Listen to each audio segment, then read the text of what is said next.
Let's talk to Helen Dale to find out just exactly how we got to this particular point. Helen, very good morning to you. Good morning, Mark. How are you? Yeah, very well indeed. I mean, you're very impressed with the kind of what you call, I suppose, the passive civil disobedience of the gym owner in Liverpool, because he did Yes. stand his ground and he wouldn't be intimidated by the rather over-the-top policing that happened while he was there. And it turns out that effectively, I mean, they've said that the situation has changed the government, but it hasn't really. They've U-turned No, it, it haven't hasn't.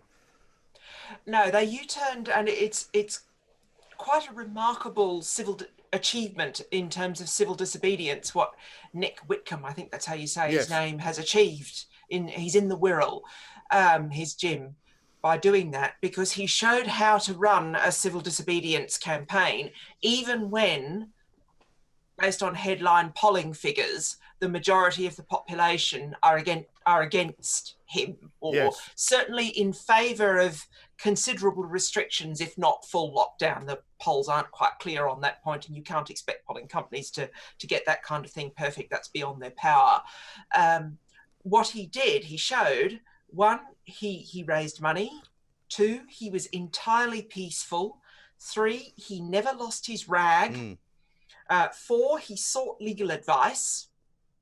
And five, he did the sort of crucial thing that that civil disobedience, in order to make a successful civil disobedience campaign work, is at no point did he attempt to flee the jurisdiction or refuse to accept the punishment. Yes. What he's doing is challenging the punishment in the courts and trying to get the fine that he was, I understand it's £1,000 he got fined when those armed coppers came to his gym, trying to get the fine waived in the courts.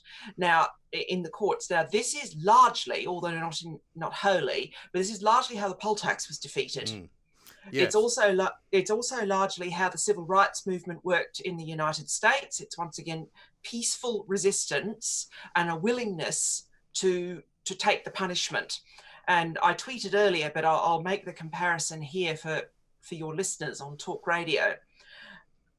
The reason Nick Whitcomb and the gym in the Wirral won a civil disobedience argument is down to their behaviour.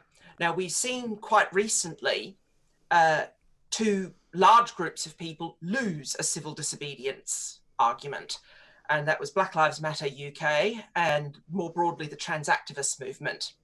And the reason they lost that argument, they're now being berated in the parliament and widely dismissed all over the country, even though at least initially in both cases there was a lot of public sympathy, is violence and an unwillingness to play by the rules.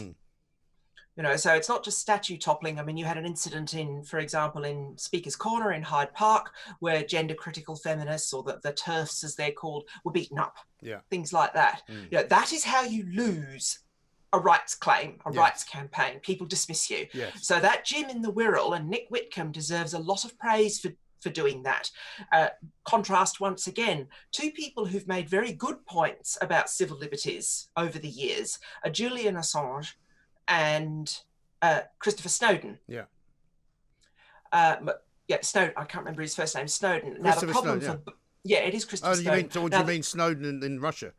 Yes. Now and that's exactly it. The problem for both those men is that many of their good points have been occluded by the fact that they fled the jurisdiction. Yeah. Yes. And I have a lot of unfortunately, also because of the fact that they kind of where they went wasn't exactly considered to be the greatest place in the world where they could have gone, if you know what I mean. I mean, Snowden fleeing to Russia is not exactly the home of civil liberties and human rights, I mean, is it? To say that you're on the run from freedom and democracy in America and then go and find yourself holed up in Moscow, it doesn't quite work, does it? But let me ask you a very basic sort of legal question, which I don't know whether you can answer. Somebody told me, because my interest here is that if you are able to crowdfund to the tune of £30,000 to £40,000 to pay a £1,000 fine, effectively the state has no power over you, because you can continually keep paying the fines. And I was wondering where this would all end, because I thought, surely to heavens, the authorities will have to do something other than fine them. But of course, then you start to get into a bit of a dark place. But I was told by somebody completely just on social media, so I don't know if it's true, that you're not allowed to use crowdfunding money to pay a fine. I don't know if that's true or not. I don't know if that's true or not, but I would certainly advise against it, unless it's subject to court order, which is why the gym in the Wirral is taking advice from its lawyers and following the proper process and seeking to get the fine waived, and then the money that was raised. My understanding, based on watching the gym owner's video on Instagram, is that he wants it to go to a mental health charity because obviously there is, the two big ones at the moment that are, and the mental health organisations are screaming about this, and the other ones that are screaming about it, of course, is Cancer Research UK, which is the classic case of the National Health Service has turned into the National COVID Service. Yeah. So you've got this problem of mental health and cancer. And there are others as well, but they're the two big headline ones. And Cancer Research UK has also been very measured and very careful on putting out accurate information about just how serious it is that so many people are missing out on cancer screenings, or have even had, in some cases, had chemotherapy stopped, which is really dangerous. Which is a very, very problematic situation indeed. But let's keep to the civil liberties arguments for the moment, because you've also said it's unusually harsh for this particular government to regulate behaviour in private settings, for example, in the home, because, of course, an awful lot of the regulations now apply to what people can do in their own home. And that is quite worrying, isn't it? Yes, it's very, very unusual in peacetime to see regulation of behaviour in private places. It's contrary to all norms of free countries that live under the rule of law. And as far as I am aware, and I have to admit I went and asked some barrister friends on this because this is not my area of expertise. I mean, when I left practice, I was a commercial lawyer. But my understanding, based on talking to legal experts who do, people like Francis Haar, and seeing Adam Wagner's tweets and so on and so forth, my understanding is that no free government in history has reacted to a pandemic by regulating behaviour at home or banning any gatherings over very small numbers in general. It certainly didn't happen during the 1957 and 1968 pandemics.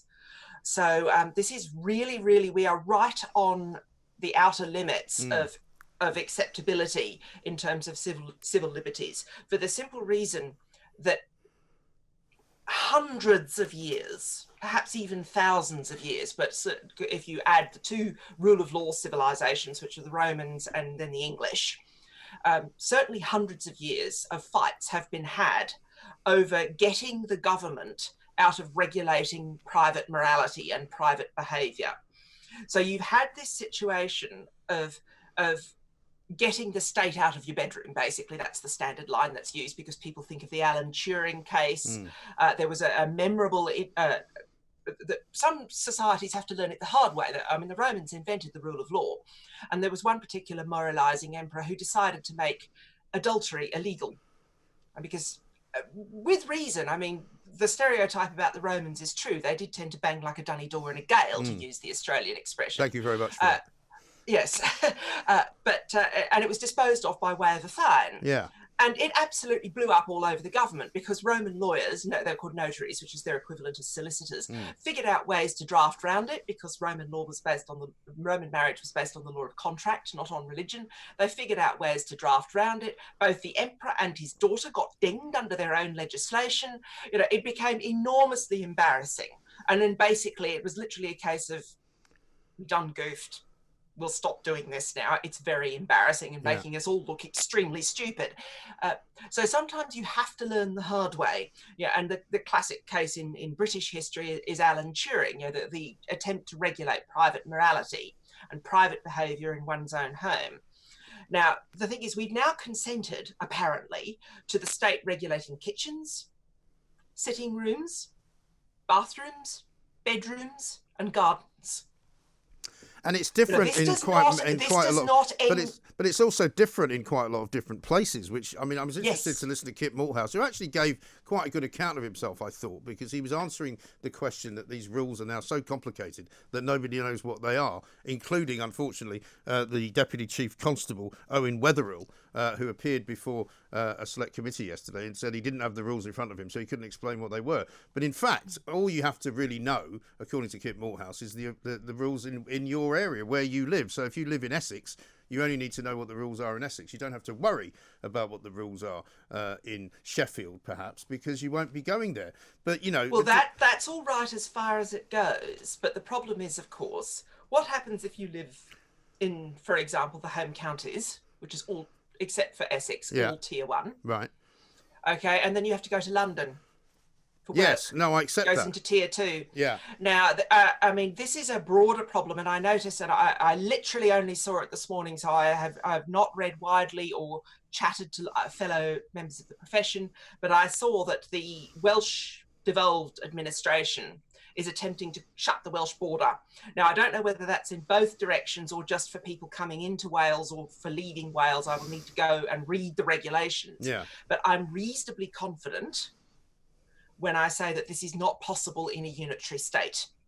Right. Like the United Kingdom. Even with devolution, you don't have federalism here. You can't do what has happened in Australia where the Victorian borders have been closed.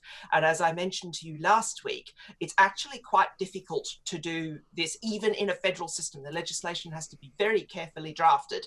And we've now had an incident during the week where there isn't a fetal cardiac unit at the main hospital in Adelaide. Yes, well, I was going to bring this up because this is where you get to the point where you've made a restriction on movement, which is so kind of hard line that it doesn't have any room for manoeuvre or wiggle room, as we might call it, which has ended in a tragedy.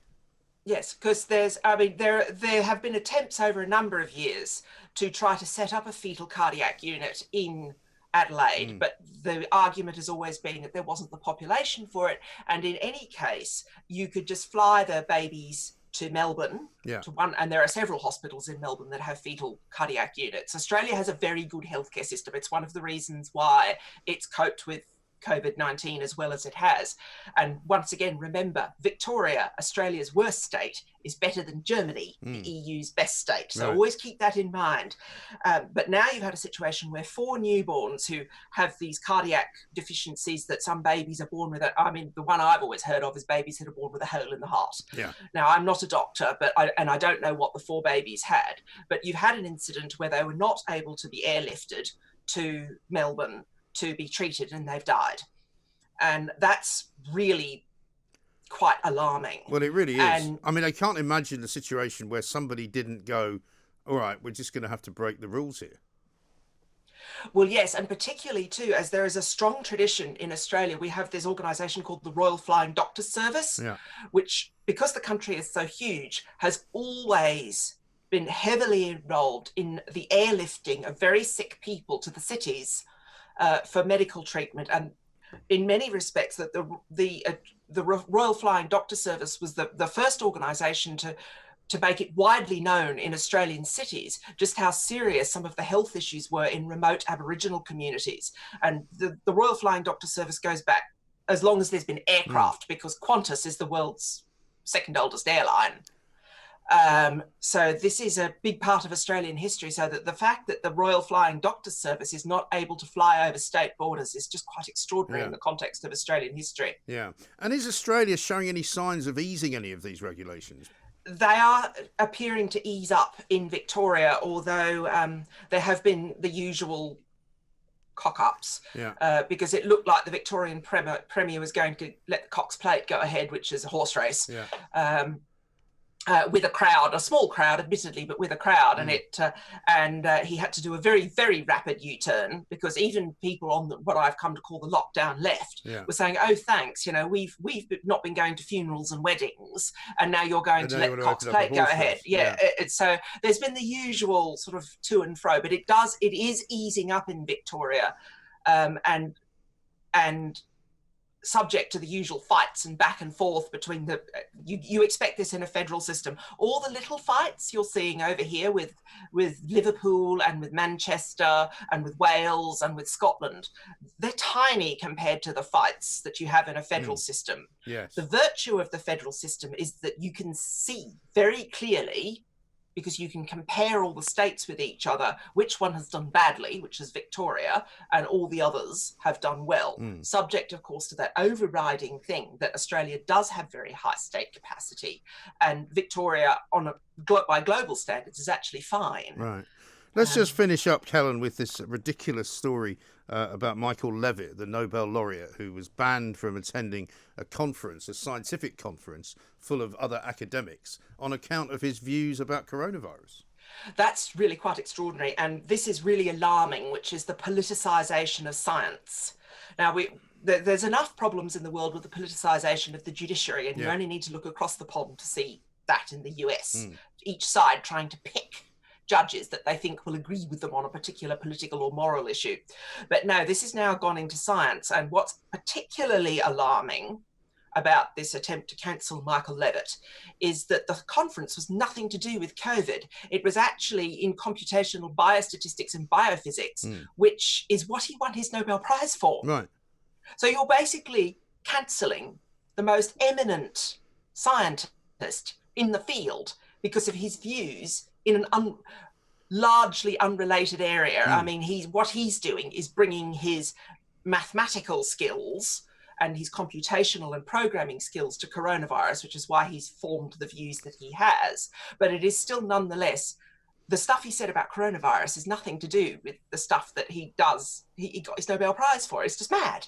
It's completely mad. You cannot have this. This is not the way civilization progresses. It really isn't, because as we've often heard, and Helen, thank you very much indeed, we're out of time, sadly, as we've often heard, the whole point of science is that it's not about consensus all the time, it's about people disagreeing. That's how you discover about new things. That's how you discover the way the world works. It's about how you discover things you didn't know anything about, by discussing it and by practicing it and by experimenting, not by saying everybody has to believe the same line, everybody has to say the same thing, everybody cannot deviate in any way, shape or form from this. That's not science, is it? That's absolute obfuscation. It's absolute and utter denial that there could be any other way, which is very unscientific. Helen Dale, thank you very much indeed. She'll be back, of course, same time next week.